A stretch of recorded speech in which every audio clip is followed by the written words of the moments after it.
வந்துச்சுன்னா அந்த ஃபேக்டர் உருவாகாததுக்கு காரணம் உங்களுடைய மனசு.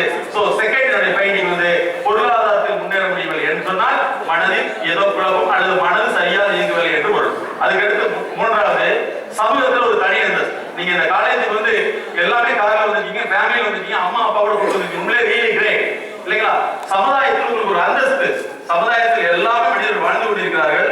ஆனா சமுதாயத்தில் தனக்கு ஒரு அந்தஸ்தை உருவாக்கி கொள்ளவில்லை என்றால் அந்த எப்ப பண்ணணும்னா உங்களுடைய 70 80 வயசுல வந்து மனசுல ஒரு கவலை ஏற்படும், நான் இருந்து என்ன பயன்.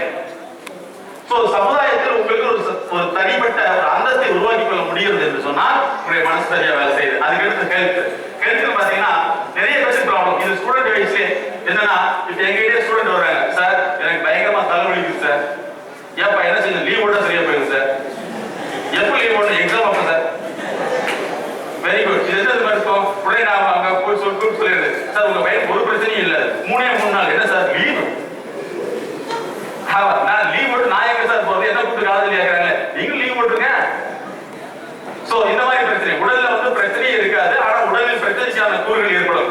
சில பேருக்கு நெஞ்சு படபடப்பா இருக்கு, லேடிஸ் நிறைய பேருக்கு ப்ராப்ளம் இருக்கு. நிறைய பேர் பாத்தீங்கன்னா எனக்கு என்ன நெஞ்சு படபடப்பா இருக்கு